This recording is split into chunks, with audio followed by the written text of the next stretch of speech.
Oi pessoal, está começando mais um episódio do Agora Pode Especial Entreter e no programa de hoje a gente vai mergulhar no mundo geek, que vai muito além de filmes e séries, né? Aqui a gente vai falar sobre gamers, jogos de tabuleiro, RPG, eventos e muito mais. Para falar sobre esse assunto, eu tô aqui com dois convidados que fazem parte, né, desse universo geek, que é o Álvaro, organizador do Chapéu de Mago, e o Davi Marques, que é estudante e gamer. Gente, muito obrigada pela presença de vocês. Que isso, eu que agradeço a participação e o convite. Eu também agradeço o convite, mesmo tendo sido no meio do nada. Sim, vamos falar aqui sobre um assunto que está em alta, cada vez mais tendo adeptos, né, gente? E para começar, eu gostaria de falar um pouco sobre vocês. Como começou a paixão pelos jogos e se vocês lembram o primeiro jogo que vocês jogaram? Vamos começar pelo Álvaro. Rapaz, isso não, vamos tentar trabalhar para não denunciar muito a idade. Ou o que mais nossa, marcou, né? A vida de vocês? Ah, isso já fica um pouco mais fácil. Tá. Assim, eu comecei a jogar jogos, né, desde muito cedo, quando eu era bem pequeno. Mas eram jogos de videogame, né? Que era o que a gente mais tinha acesso na época. Por mais que também não era tão acessível assim. Mas eu lembro que um primo meu conseguiu ter um videogame, aí eu conseguia meio que dar umas fugidas ali, umas escapadas pra conseguir ligar e jogar escondido, né? Ou às vezes ele me ensinava alguma coisa ali, aqui e ali também. Mas assim, eu sempre fui meio que muito ficcionado por essa questão dessa tecnologia dos jogos, né? Essa diversão que eles trazem, esse universo que eles expandem pra gente. É quase como se eu estivesse vendo um livro animado, sabe? Então isso pra mim sempre foi muito, assim, surreal. E o tempo foi passando, e eu acho que um dos jogos, assim, vou até citar uma série de jogos, né, nenhum só em específico, que mais marca, assim, pra mim, é uma série de jogos conhecida como Final Fantasy, né? Ele tem uma presença muito forte, assim, de muito tempo na minha vida, na verdade. Joguei muitas séries, muitas das franquias, muitos jogos da franquia dele. E assim, sempre o que me encantou nele foi a riqueza, o mundo que ele me apresentava, uma coisa fora, assim, da realidade, mas ao mesmo tempo que mostrava como era a realidade. Então, tipo, eu não ficava completamente em órbita, mas eu mergulhava ali. E esse foi o meu primeiro contato com esse tipo de coisa, sabe? Com esse mundo dos jogos. Aí dali foi por água abaixo, né? Eu fui só Até hoje. me perdendo e até hoje tô aqui. Ai, delícia. E você, Davi, como começou? Bom, eu lembro mais ou menos no PS2, um dos primeiros jogos que eu tive foi o Lego Batman. Nossa! O mais clássico que tinha, e no 360 tinha um jogo de Toy Story 3, que lançou, tipo, junto com o filme, ou antes do filme. E esses eram, tipo, os primeiros jogos que eu joguei. Daí, quando eu fiquei mais velho, eu ouvi falar de RPG, mas por, tipo, série mesmo. Porque muito desenho colocava episódios de RPG. Tem um episódio de Gumball, inclusive. Sim, que eles jogam RPG. E daí, um dia eu ganhei 3D IT. Nossa. O Defensor de Tóquio 3ª edição, da minha tia, que comprou numa... Uma banca? Não chegou a ser banca, mas era um evento que tinha muito mangá. E eu sempre curti muito mangá, anime e tudo mais, então ela comprou esses daí e Defensores de Tóquio.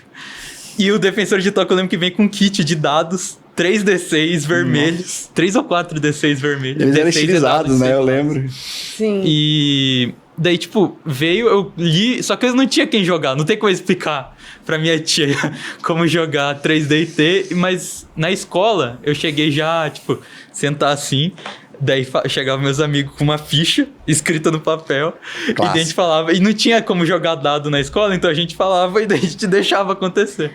Improvisava do jeito que dava. Improvisava. E ficava como a gente chamava de teatro, a gente jogava com o teatro da mente, que a gente chama, né? E ia só pela imaginação. Nossa, em falar em RPG, eu não sabia, até Stranger Things, né? Então, começou lá, eu comecei a entender o que era. E, Álvaro, o Chapéu de Mago, né, já virou tendência aí no universo geek aqui na nossa região. Como que surgiu a ideia, né, desse evento e como ele funciona para quem ainda não sabe? Legal. Bem, a Chapéu de Mago, ela surgiu assim numa ideia de, inicialmente, eu tinha acabado de conhecer jogos de tabuleiro. Eu tinha visto alguns vídeos, né, de alguns jogos bem simples na época. Tem quanto tempo, mais ou menos? Isso foi vai fazer 10 anos, era 2015, quando eu comecei a ver meus primeiros jogos de tabuleiro, né? Assim, os jogos de tabuleiro mais modernos, sem ser o War, sem ser os clássicos que a gente já conhece, né? Porque existe essa diferença de jogos clássicos, que provavelmente é o mais popular, que é o War, Banco Imobiliário, essas coisas. E tem os jogos de tabuleiro. Detetive. Isso, exatamente. Esses que eu jogava. Esses são os clássicos. Aí os modernos são os que você vê aqui, né? Que são jogos um pouco mais atuais e totalmente distante dessas coisas, né? Dessas mecânicas. Mas eu sei que em 2015 eu conheci, eu falei, não, gostei. Eu achei muito legal a ideia e quis tentar comprar meu primeiro jogo. E aí, lá pra 2015, pra 2016, eu tava em Rondonópolis, estudando, né? Aí eu falei assim, poxa, aí eu voltei pra cá, eu tava com 2 jogos comprados, e aí eu tava com o mesmo problema que o Davi. É Davi, né? Isso. Eu tô com os jogos na minha prateleira, e eu não tenho com quem jogar. Pra que eu comprei jogo? Pra que eu vou ter os jogos se eu não tenho com quem jogar? E aí eu falei assim, não, isso não pode ficar assim. Aí eu juntei com um amigo meu na época, chamado William Cocito, e a gente com algumas ideias, etc, a gente meio que uniu um útil ao agradável. Eu tava um pouco fora de Cuiabá, ele tava mais aqui há mais tempo. Ele falou assim, não, tem uma galera que poderia gostar de jogar, e eu tenho os jogos, vamos unir o útil ao agradável. Aí ele levou uns amigos dele, eu levei alguns amigos meus, e eu apresentei os jogos pra eles. Os meus jogos, eu ensinei e eu jogava com eles. A gente começou a se reunir lá no Shopping Três Américas. No térreo tinha uma estação assim de donut, eu não lembro agora como que era o nome, um café assim, que a gente começou a se reunir lá, né? A gente sentava e jogava lá. Por umas 2, 3 horinhas, eu apresentava o jogo, jogava algumas partidas e a gente ia embora. E a gente começou a fazer isso todo sábado. Virou uma rotina, Virou uma rotina. Só que quanto mais sábado a gente fazia, mais pessoas apareciam. Entendeu? Até que um dia chegou o Sérgio, que hoje é um dos principais sócios da Chapéu de Mago hoje em dia, né? Que ele conheceu a Chapéu e falou assim, nossa, eu tenho mais pessoas que jogam jogos de tabuleiro aqui. Aí ele foi lá junto também, levou os jogos dele, que ele também colecionava. E aí dali foi só crescendo, sabe? Você vê que muita gente precisava disso também, né? Dessa junção, de ter mais pessoas pra jogar. Sim, e na época não existia esse tipo de coisa aqui na cidade. Entendeu? Tipo, por exemplo, hoje nós temos um pouco mais... Hoje tá um pouco mais diversificado, né? Tipo, temos o Bar da Poltrona, temos a Taverna Corvo Negro e tudo mais. Mas na época não existia nenhum deles. Nada, né? Era terra sem lei, sabe? Muito doido isso, né? E como muda, né? Que importante isso. Nossa Senhora. E Davi, vem cá. O que você tem mais observado de mudança na comunidade gamer nos últimos tempos? Tá mais conectada? Como que você acredita? O que você avalia disso aí? Eu acho que, de certa forma, sim, porque... Querendo ou não, agora com o TikTok e tudo, o jogo viraliza, então todo mundo começa a saber. Sim. Tipo, em 2022 lançou o Elden Ring. A série Elden Ring, Dark Souls, eles são jogos nichados, tipo, pouca gente realmente sabe. Mas a pessoa às vezes não jogou o jogo, mas ela consegue ver uma informação no TikTok, alguma coisa do tipo, ou vem em stream, que agora ficou bem famoso, principalmente RPG, por causa que começou a ter muito RPG em live e tudo mais. Deu uma estourada. Isso é interessante, né? Eles começaram a fazer live de RPG, né? Pra ensinar o pessoal, né? Pra mostrar, né, como era esse mundo, como que existia e meio que, tipo assim, eu sinto, pelo menos, eu tenho pra mim que às vezes as lives, a popularização do RPG, ela aproveitou da internet pra poder quebrar um tabu. Né? Porque o RPG, ele sempre teve um estereótipo, um tabu muito grande, assim, tipo, muito forte de ser um jogo do demônio, ser uma coisa meio assim, sabe, ser crucificado por conta disso. E eu acho que a popularização com a internet, ela veio pra quebrar isso, sabe? Seja com a ajuda de mídias como Stranger Things, ou até mesmo pela internet, né? TikTok, né? Exatamente. Chega aí pra todas as gerações. Tem muito criador de conteúdo de RPG no TikTok. Muito mesmo. E é legal, porque você vê, às vezes, gente que jogou há muito tempo falando, por exemplo, de experiência. Tipo, Pathfinder eu só fui jogar porque eu vi alguém falando no TikTok e tipo, eu sempre joguei D&D por causa dos meus amigos que ele tem. Sim. E daí quis experimentar outros sistemas. E daí Pathfinder foi um que eu... Pô, porque é estratégia. Eu gosto muito da parte de estratégia e tudo mais, então... Você vê essa conexão. Se não tivesse, você não ia ficar sabendo. Cara, tão perto, tão próximo, tão né? próximo. Querendo ou não, normalmente eu jogo com um amigo meu que o pai dele já é muito nesse mundo. Legal. Então ele sempre jogou. Só que quando eu queria jogar um negócio, eu jogava, às vezes, um RPG jogo mesmo. Tipo, tem o Fallout 1 e 2. Toda a franquia é RPG, mas 1 e 2 é o mais RPGzão, assim. Sim. o Star Wars Knights of the Old Republic, que é um que eu gosto bastante. Então, tipo, quando eu jogava, eu focava na estratégia do negócio, nas regras. Então, o Legal. Pathfinder é estratégia pura. E vem cá, a gente sabe que tem muita gente que reclama, né, dos preços dos jogos, tanto eletrônicos quanto os de tabuleiro. Eu pergunto para vocês dois. Vocês acham que o acesso ainda é uma barreira? Está melhorando? O que vocês acham disso? Olha, isso eu não tenho como negar, né? Se eu falasse assim que o preço dos jogos hoje em dia não é uma barreira, eu acho que eu estaria mentindo. Eu acho que muitas pessoas que vivem nesse mundo com a gente concordam. Não é um hobby, por exemplo, acessível, nem jogo de tabuleiro, nem jogos eletrônicos. Por exemplo, eu cito não só por conta do valor dos jogos, mas às vezes até mesmo pelo valor do meio que você tem que... o meio para alcançar eles. Videogame não é uma coisa barata hoje em dia. Entendeu? Não é tão simples você adquirir e comprar um videogame. Claro, tá mais popularizado, inegável, mas eles não são baratos. Então, assim, aí além de você ter que comprar um videogame, até mesmo um computador, né? Porque o computador não pode ser barato, não pode ser fraco para poder rodar as coisas. Tem que ser um computador bom, né? Exatamente. Já é um valor alto. E aí, além disso, você tem que comprar os jogos que também não são baratos. Então, assim, a acessibilidade não é uma coisa tão assim, sabe? Não é uma ainda coisa... não chegamos Exatamente. Ela ainda é uma barreira. Eu concordo plenamente com essa fala, na verdade. Você também concorda, Davi? Ô, louco aí. Agora aumentou Você que é estudante, Davi. Agora que aumentou de $70 para 80, Nossa Senhora. lá fora, aqui aumenta. Sim. É porque normalmente meio que traduz direto. Então tava o quê? 60, daí tava 300, agora foi para 70 e daí foi para... Eu não lembro agora como que tá o preço certinho, 350, não lembro, mas agora subiu para 80, ou seja, teoricamente os jogos chegam em 400. 400 a 500, Nossa. viu?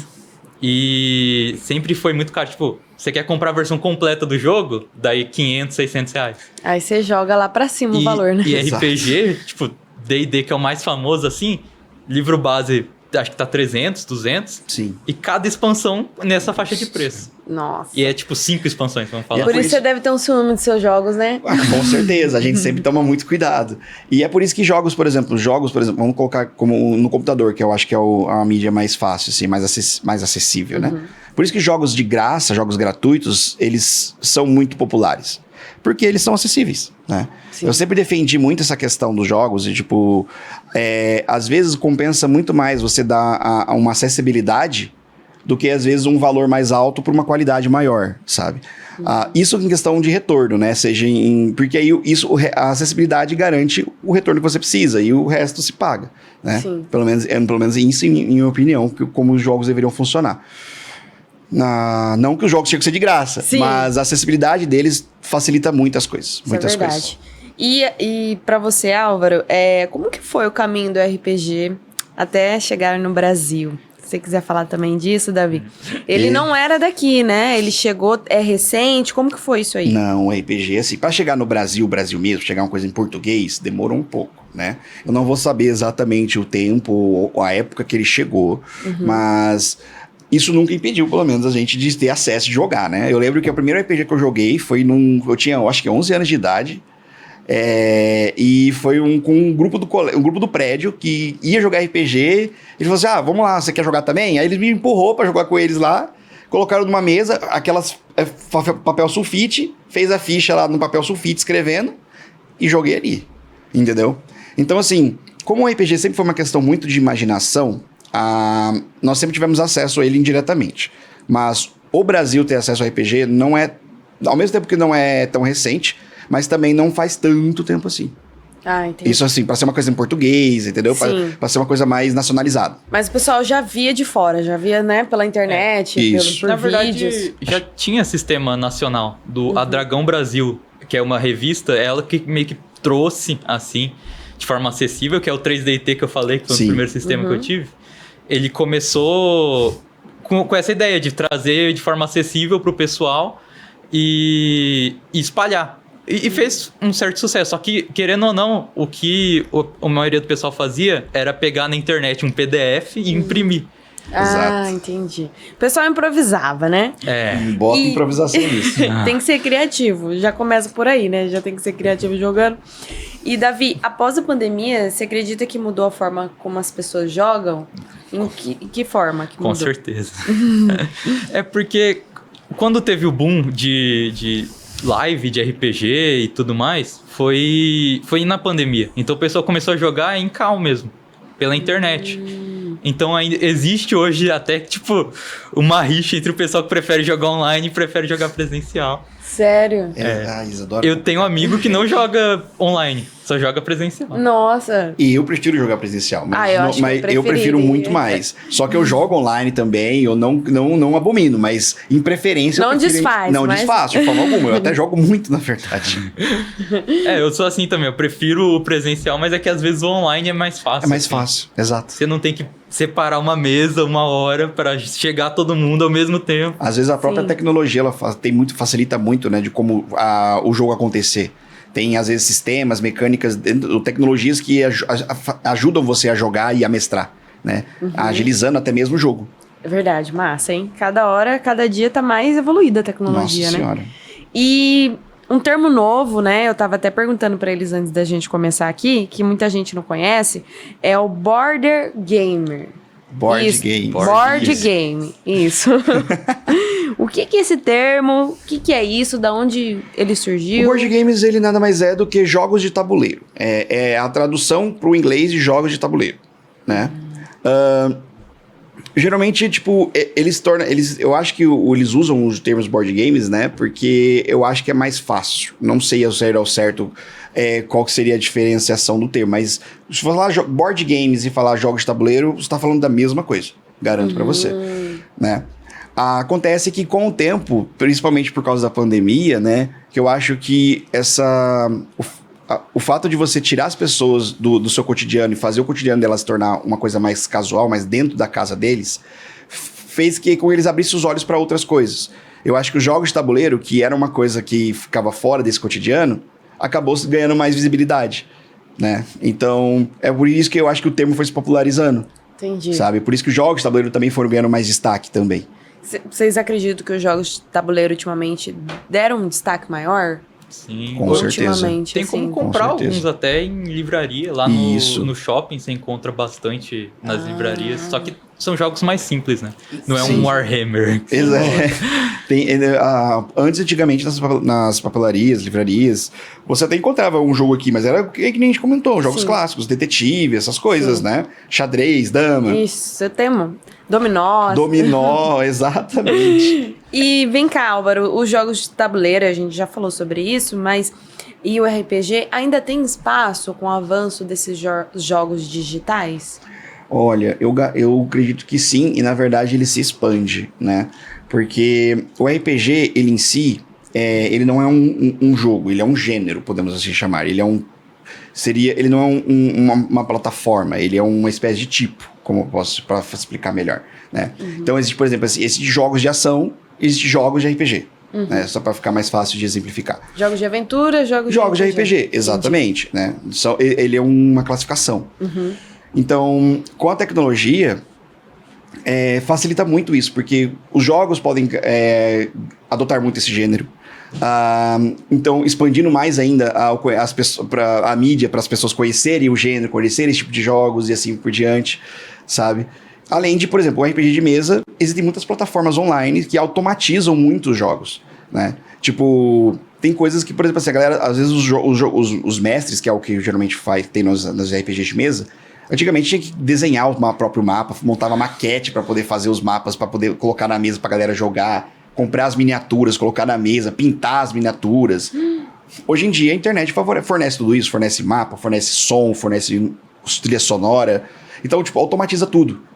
Entendi. Sabe? Então é um facilitador muito, muito grande. Eles não competem entre si, não. né? Eles se ajudam, é isso? Se ajudam. Eu acredito nisso, né? Tanto que recentemente, assim, 2023 lançou o Baldur's Gate 3, que é um jogo de D&D, que, tipo, estourou, assim. Todo mundo jogou, acho que ganhou o jogo do ano? Ganhou, né? E lançou o último update agora, eu tava jogando com os meus amigos em multiplayer, que tem... É quase como se fosse uma campanha mesmo. O jogo, ele traduz exatamente como é um jogo pra videogame mesmo. Mas... Você pode jogar sozinho e tudo mais, e daí o pessoal joga aquele jogo e vai querer jogar o outro. Pessoas que nunca jogaram o gênero, às vezes não gostavam do RPG ou jogos de turno, né? Que é o que era mais comum nesse gênero. Amaram o jogo, simplesmente apaixonaram. Caraca. A minha esposa, basicamente, tem noção, ela não gosta de jogos, ela não é muito fã, né? Nem RPG, nem nada. E ela jogou mais que eu, esse jogo. Nossa. Entendeu? Então, realmente... Eu simplesmente falei assim, você não quer criar meu personagem? Porque ela gostava de fazer isso. Eu falei, tá bom. Aí eu sentei na cama, fiquei lá. Cochilei, acordei 1 hora depois, eu falei, ela tava no computador ainda. Eu falei, uai. Quando eu levantei, ela tava jogando. Nossa. E ela não soltou mais, entendeu? E ela jogou mais que eu. Que massa. E vocês também acreditam que esses jogos de tabuleiro, RPG, também ajudam na socialização das crianças, adolescentes e pessoas também, né? Nós adultos normais. Sim. Nossa, absurdamente. Eu tava com o Neon, a gente tava conversando, eu tava até conversando com um amigo meu essa semana, o impacto que os jogos têm, assim, no social, na comunicação de jovens, até mesmo de adultos, é muito grande. Em partes... Hoje em dia, eu mantenho a Chapéu, eu sigo com a Chapéu por causa desse impacto. Eu tive muitos depoimentos, eu tive muitos relatos, eu tive, que me impactaram muito forte, me mexeram comigo. E a Chapéu, que um dia foi uma coisa mais para mim, ela passou a se tornar mais uma coisa para as pessoas. Eu comecei a tentar usar e trabalhar a Chapéu e manter ela movimentando, porque eu via que eu tive esses resultados que mostravam para mim que ela fazia muito mais do que eu imaginava pelas pessoas, sabe? Isso é muito importante, né? Exatamente. E eu gosto de... Eu citei o que eu citei pra ele. Falei assim... É que nem... Pra nós, que é um pouco mais velho, na época... O que faz, às vezes... O que tornou a gente, por exemplo, ter mais facilidade... Ou os jovens, que no caso da minha geração... Tem mais facilidade com tecnologia do que adultos... como meu pai, minha mãe, etc. Porque nós tivemos acesso... aos videogames e etc., que deu a gente ao conhecimento ou a prática para esse tipo de coisa, o interesse e etc e tal. E os jogos, hoje em dia, é a mesma coisa. Claro, torna as pessoas, até mesmo os jovens, às vezes um pouco aficionados demais com a tecnologia, isso é inegável. Mas não tem como negar o crescimento e o desenvolvimento deles perante a isso. É muito mais fácil, porque você tem muitos estudos, na verdade, de crianças de 6, 7 anos que colocam e aprendem programação em 2 meses. Se você colocar, doido isso, né? É louco. Se você colocar um adolescente ou até mesmo um adulto, não consegue fazer isso. Isso é verdade. Entendeu? Nossa. E você acredita, Davi, que você teve mais socialização com seus amigos, as pessoas que você conhece, ficaram mais sociáveis? Porque vocês têm que conversar, tem que ser criativo, né? Assim, eu gosto de falar que eu vou, semana sim, semana não, jogar uma campanha que a gente tá jogando há uns 3 anos, mais ou menos, de D&D. Que é... Inclusive, o pai do meu amigo joga e tem miniatura, tem mapa, tudo mais. E eu gosto de falar que é tipo o equivalente a marcar futebol na semana.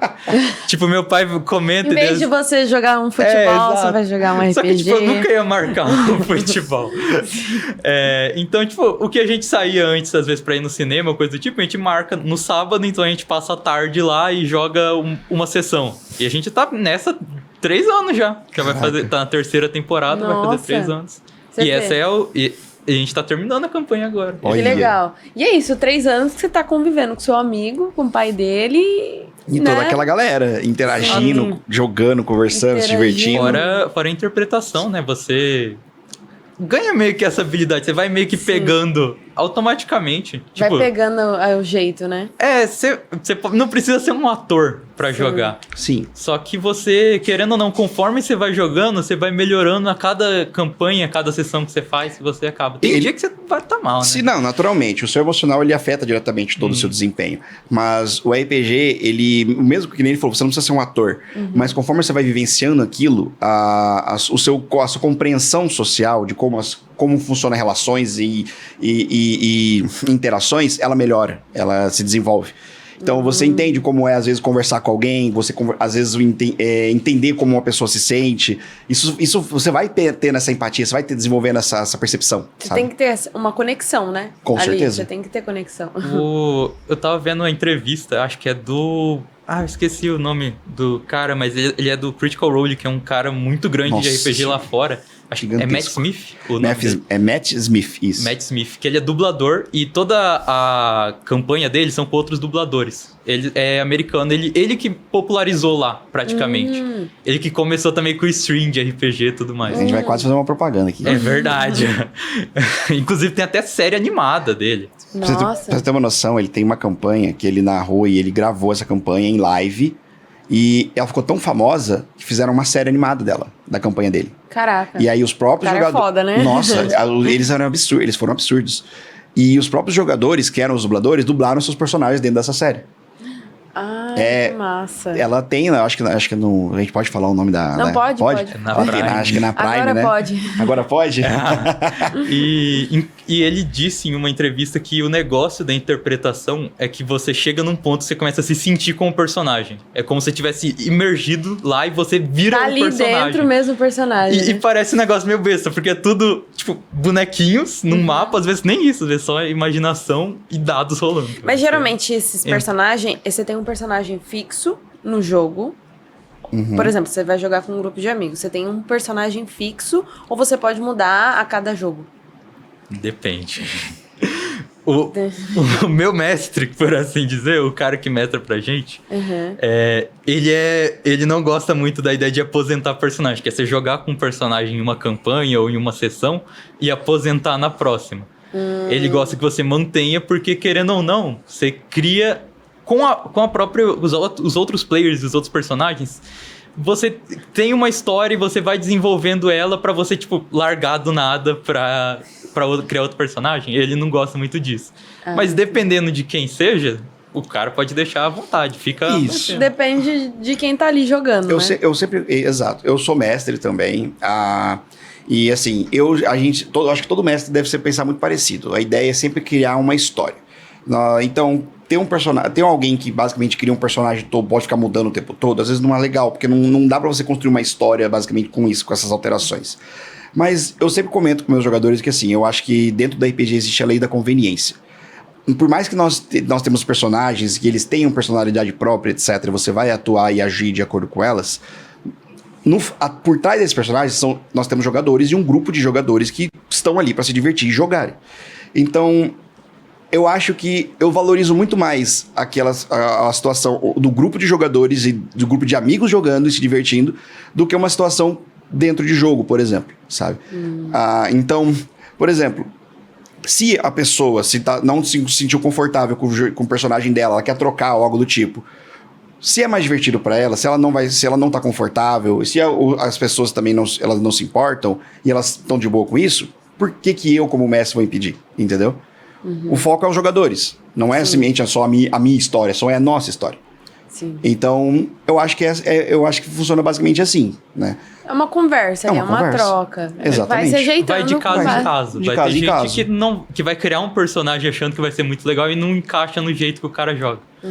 Ou, tipo, a pessoa começa e daí ela escolhe uma classe que é muito complicada de jogar. Daí, tipo, Acontece muito. você vê que o cara não tá indo bem no negócio. Você vai Sim. deixar... Ou, às Vai vezes, conversar com você ele. abre, Mudar de classe. abre mão, eu falo assim, quer, né, mudar. Sim. E daí, então, acaba ficando meio que cada questão, entende? Sim. E a última pergunta, eu queria uma opinião. Eu tava escutando uma rádio esses dias. Vocês acreditam que tem diferença entre uma pessoa geek e uma pessoa nerd? Ou ela pode ser os dois? Rapaz, essa é uma pergunta que pode gerar polêmica, viu? Pode gerar polêmica essa pergunta. Mas... Eu não sei, né? Vai, o que Olha, você acha? Sinceramente, eu posso estar me colocando aqui numa posição frágil, mas eu não acho que existe exatamente uma diferença entre elas. Eu acho que, tipo assim, claro, são termos diferentes, ele consequentemente tem suas características diferentes que diferenciam cada um. Só que eu acho que todos eles fazem parte do mesmo meio, sabe? Eu não sei como explicar, mas eu gosto de usar um exemplo assim. Existe aquele termo que fala assim, todo quadrado é um retângulo, mas nem todo retângulo é um quadrado, sabe? Tipo, eu acho que isso também se aplica à questão do nerd e do geek, né? Eu só não sei qual é qual, mas os dois são a mesma coisa, só que às vezes só com algumas poucas diferenças. Mas é isso. Eu acredito que, por exemplo, o nerd, acho que nem todo nerd pode ser um geek. Né? Justo. Porque a definição de geek Eu acho que a definição de geek é uma coisa mais cultural, né? Enquanto o nerd, ele foi mais popularizado como uma questão mais de intelectual. Sim. Na época, né? O termo nerd, ele foi um termo bem pejorativo na época pra galera CDF, né? Que eles chamavam. Então, tipo, não era uma questão cultural. Aí acontece que, como os jogos, o RPG, ele fazia parte dessa galera, foi estereotipado que o nerd era aquele garoto que jogava RPG. Sim. Mas em si, não é isso, né? Em si é justamente o termo pejorativo pra ofender aquela pessoa que é esquisita. Sim, né? E enquanto o geek, ele se tornou uma questão mais cultural. Ele é uma cultura. Então, o geek é... O que a pessoa, quando ela pode se definir geek? A partir de que momento? Se ela gosta de filme, série... Eu acho que se ela gosta do conteúdo popular, né? Não precisa ser necessariamente anime, não precisa ser necessariamente jogos, né? Mas às vezes, por exemplo, se ela... Supernatural, vamos colocar a série Supernatural. É uma série que foi muito popular, eu acho que até hoje. E a pessoa gosta muito dessas séries, dessa questão fantasiosa, da fantasia que envolve a série. Eu acho que ela é, sim, geek, ou faz parte do grupo geek. Porque ela se interessa por essa questão popular, dessa mídia popular, sabe? Dessa cultura ali, entendeu? Entendi. Então você acredita que você é geek ou nerd, Davi? Eu sempre, tipo... Eu não gosto muito do termo nerd exatamente porque... Pela origem pejorativa, né? Não necessariamente pela origem, mas porque dá a entender que, tipo, acho que afasta, querendo ou não, quem quer entrar, tipo, isso daí é coisa de nerd. Sim.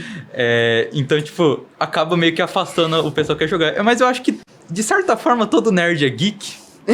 Isso. Porque, assim, eu tava pensando nisso esses dias, porque... eu e meu amigo, a gente tá fazendo um sistema próprio de Star Wars. E a gente é muito pirado no universo. Então, tipo, às vezes a gente tá conversando de coisa muito específica pra colocar no sistema. E daí você tem que caçar certos pontos e detalhes no universo. Eu acho que isso que é o negócio do geek. Você se interessa por universos, tipo, universo específico ou vários universos. E você estuda esse universo e conhece os personagens e detalhes que, tipo... A pessoa que vê normalmente não vai atrás. Sim, é verdade. Sim. Então, tipo, hoje em dia, né, o termo nerd, ele deixou de ser essa questão, ser um termo mais pejorativo, né? Ele ficou uma questão também mais popularizada. Sim. Felizmente, né? Graças a Deus. Fugimos um pouco disso. Sim. Mas... Então, por isso que eu acho que hoje em dia, a diferença dos dois, ele é uma linha muito tênue, sabe? Eu acho que o geek ele é mais abrangente por uma questão mais popular, uma mídia mais cotidiana, enquanto o nerd talvez seja um pouco mais nichado. Entendi. Seria talvez a forma que eu pudesse classificar, mas ainda assim eu acho que não dá pra diferenciar muito os dois. Entendi. Eu não gosto muito dessa questão de, tipo, ficar rotulando o que a pessoa gosta. Tipo, a pessoa gosta de anime, ela é otaku. Daí a pessoa gosta de... não sei o que, tipo Harry Potter, Potterhead. E daí vai separando e... Eu acho que, tipo, você gosta do negócio. Mas é que o brasileiro adora fazer isso, né? Se a pessoa gosta de algo, a pessoa enfim. Se tem uma coisa que a gente é mestre, é dar apelido. Dar apelido. Nossa Nunca senhora. vi gostar de apelido. Real, isso aí é verdade. Gente, o programa chegou ao fim. Muito obrigada pela presença de vocês. Foi muito legal o bate-papo. Muito obrigada, Álvaro. Muito obrigada, Davi. E, por enquanto, é isso. Para mais informações, é só você continuar acessando o Entreter e também as nossas redes sociais. Instagram, Facebook e YouTube. Até mais!